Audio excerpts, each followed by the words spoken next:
غازہ کے معصوم، لاچار اور بے بس ماں باپ، بے آسرا بیواؤں، سہاگنوں، نومولود بچوں، خاص طور پر وہ معصوم جن کے پیدائش کے سرٹیفکیٹ سے پہلے موت کا پروانہ جاری ہوا، اور زخموں میں چور نوجوانوں مگر بلند حوصلے اور پختہ ایمان کے مالک فلسطین کے باسیوں سے مخاطب ہوں کہ پاکستان سے ان کی بہن انہیں عقیدت بھرا سلام کہتی ہے اور عرض کرتی ہے کہ میری بہن بھائیوں، جس طرح آپ بے بس ہو کے آپ کے پاس کھانے کو کچھ نہیں، مریضوں کے علاج کے لیے ادویات نہیں، میتوں کو دفنانے کے لیے کفن نہیں، ایسے ہی میرے پاس آپ کے حق میں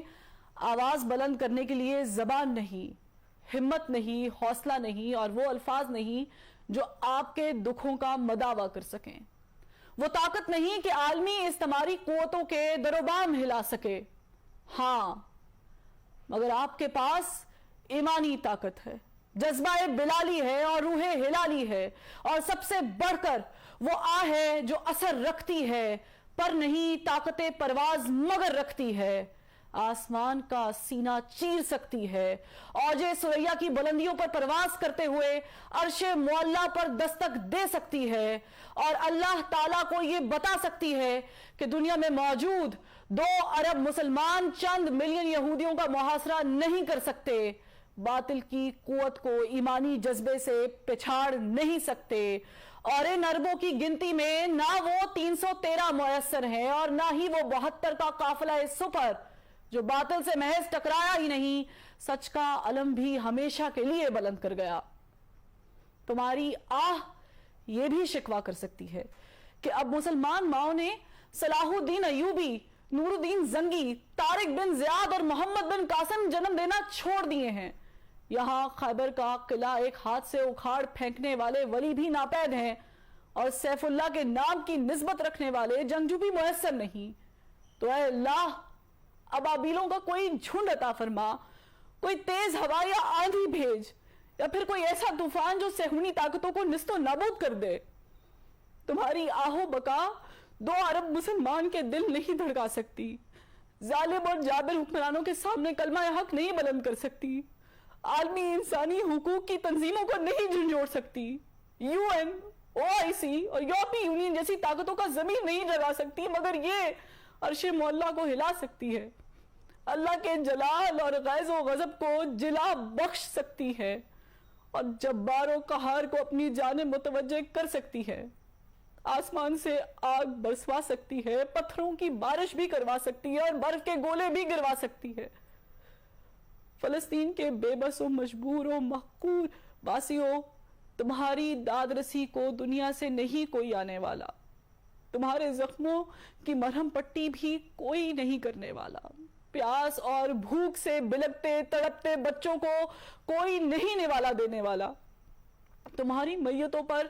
کوئی کفن بھی نہیں ڈالنے والا، تمہارے اسکول، اسپتال اور پناہ گاہوں کو بھی دنیا کا کوئی معتبر نہیں محفوظ بنانے والا،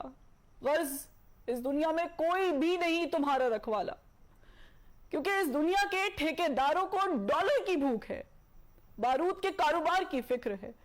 عالمی مراسم اور دنیا میں اپنے وقار کی فکر ہے، سپر پاور کے اتحادی ہونے اور ان سے دوستیاں نبھانے کی پرواہ ہے، اور محض اپنی جان کی فکر ہے۔ اے فلسطین کے باسیوں،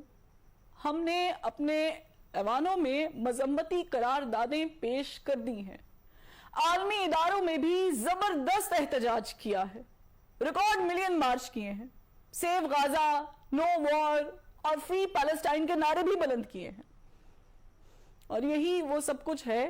جس کے لیے ہمارے آقا ہمیں اجازت دیتے ہیں۔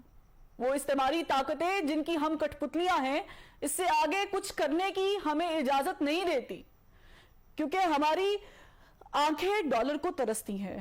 اور ہمارے دل امریکہ، کینیڈا اور برطانیہ کے ویزے کے لیے دھڑکتے ہیں، اور ہم عالمی پابندیوں سے ڈرتے ہیں، کیونکہ ایک جانب IMF نے ہمارے پاؤں میں زنجیریں ڈال رکھی ہیں تو دوسری جانب یورپی یونین میں GSP+ کا سٹیٹس ہمارے ہاتھوں میں ہتھکڑیاں ڈالے ہوئے ہے، تو سب سے بڑھ کر کے فیٹف کا ہتھوڑا ہمارے سروں پر منڈلا رہا ہے کہ ادھر ہم نے اپنے آقاؤں کی ذرا حکم عدولی کی اور ادھر عالمی پابندیوں کے نام پر ہمارا بھرکس نکال دیا جائے گا۔ ہمیں ڈیفالٹ ڈکلیئر کر دیا جائے گا, ہمیں اچھوت قرار دے دیا جائے گا اور دنیا ہمارا بوائکٹ کر دے گی, کیونکہ ہمارے جسم پر قید ہے, جذبات پہ زنجیریں ہیں, فکر محبوس ہے, گفتار پہ تعزیریں ہیں, اپنی ہمت ہے کہ ہم پھر بھی جیے جاتے ہیں. زندگی کیا کسی مفلس کی قبا ہے جس میں ہر گھڑی درد کے پیوند لگے جاتے ہیں. اے فلسطین کے باسیوں, آج ہماری حالت افریقہ میں معصوم بچے کے فوٹو اتارنے والے کیمرامین کیون کارٹر جیسی ہے, کہ جس نے موت کا شکار ہوتے اس بچے کی محض تصویر بنانے کا انتظار کیا اور اس کے لیے گدھ کو اس کا جسم نوچنے دیا. مگر میرا سر شرم سے جھکا جاتا ہے کہ اس فوٹوگرافر نے غیرت کھا کر بعد ازاں خودکشی کر لی تھی, مگر ہم میں اتنی بھی ہمت نہیں. ہم دیکھ رہے ہیں کہ بڑی بڑی ٹانگوں اور چونچ والے گدھ ہمارے معصوموں کا جسم نوچ رہے ہیں اور ان کے مرنے کا انتظار بھی نہیں کر رہے, اور ہم ان گدھوں کو وہاں سے ہٹانے اور تمہیں بچانے کے لیے کچھ بھی نہیں کر رہے. یہ گدھ تمہارے اسپتالوں پر بارود برسا رہے ہیں, یہ اسکولوں پر میزائل داغ کر انہیں کھنڈرات بنا رہے ہیں, اور یہ پناہ گزین کیمپوں پر بمباری کر کے تمہاری نسل پر زمین تنگ کر رہے ہیں. یہ تمہیں فلسطین سے نکل جانے کے لیے زبردستی مجبور کر رہے ہیں, اور اگر تم اپنے وطن میں رہو گے تو یہ ایٹم بم یا فاسفورس برسا کر تمہارا نام و نشان مٹا دیں گے. ہم ان کے ارادے بھانپ رہے ہیں, ان کی باتیں سن رہے ہیں اور ان کی حرکتیں بھی نوٹ کر رہے ہیں. حیرت کی بات یہ ہے کہ ہمارے پاس ٹینک ہے, میزائل ہیں, راکٹ ہیں, بم ہیں اور بارود بھی ہے, مگر وہ جذبہ ایمانی نہیں ہے کہ باطل سے ٹکرا جائے. کبھی ہم میں بھی ایسے لیڈر تھے جنہوں نے دشت تو دشت دریا بھی نہ چھوڑے, بحر ظلمات میں بھی دوڑا دیے گھوڑے. آج نہ دریا ہے ہماری راہ میں حائل, نہ سمندر, نہ صحرا, نہ گھوڑے چاہیے, نہ زرہ چاہیے اور نہ ہی تلواریں. آج بس جذبہ ایمانی چاہیے, مگر اے غازہ کے باسیوں, جذبہ ہمارے پاس نہیں, وہ ایمانی قوت نہیں, وہ نعرہ تکبیر کی انرجی ہم میں نہیں, اور ایمان کی ایسی طاقت سے بھی شاید ہم محروم ہیں جو آپ کے روم روم میں بھری ہے, کیونکہ ہمارے ہاتھ بے زور ہیں, الہات سے دل خوگر ہیں, امتی باعث رسوائی پیغمبر ہیں. اے غزہ کے باسیوں, میرا دل رنجور ہے, میرا دماغ شل ہے اور میری زبان گنگ ہے. میں الفاظ تو ادا کر رہی ہوں, مگر میں جانتی ہوں کہ میں اپنے ایمان کے اس کمزور ترین درجے پر ہوں جب میں فقط دل میں برا مان سکتی ہوں, اس سے بڑھ کے کچھ نہیں کر سکتی.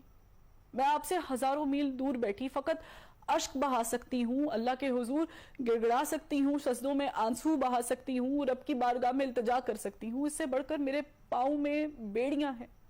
میرے خیالات پر پابندیاں ہیں اور میری سوچوں پر پہرے ہیں. اے غزہ کے باسیوں, میں آپ سے ہاتھ جوڑ کر درخواست گزار ہوں کہ مجھ سے اور میرے جیسے ہزاروں لاکھوں کروڑوں سے خفا نہ ہوئیے گا. بے شک ہم آپ کے گناہ گار ہیں, کیونکہ آپ کے مجرموں کو دیکھ کر اپنی آنکھیں موندے ہوئے ہیں, مگر ہماری مجبوری سمجھ کر معاف کر دیجئے گا.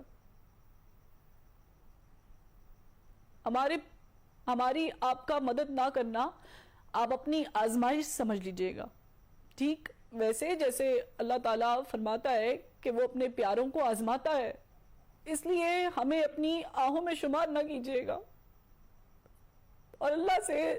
ہماری شکایت بھی نہ کیجئے گا. آپ کے معصوم جو شہید ہو رہے ہیں ان سے اللہ کی ملاقات ہوگی, دنیا میں ان پر کیا بیتی اس پر بھی بات ہوگی. خدا را اپنے معصوموں کو تلقین کیجئے گا کہ وہ اللہ سے ہماری شکایت نہ کرے, بلکہ اللہ سے یہ درخواست کرے کہ وہ ہمارے جیسے کمزور ایمان والوں کو طاقت عطا کرے, کیونکہ ہم بھولے ہوئے ہیں کہ منفعت ایک ہے, اس قوم کا نقصان بھی ایک ہی سب کا نبی, دین بھی, ایوا بھی ایک, حرم پاک بھی, اللہ بھی, قرآن بھی ایک. کچھ بڑی بات تھی ہوتے جو مسلمان بھی ایک. آج اس تمہاری طاقتوں نے ہمیں تقسیم کر رکھا ہے, اپنے اپنے مفادات میں الجھا رکھا ہے، فرقہ بندی اور ذات پات میں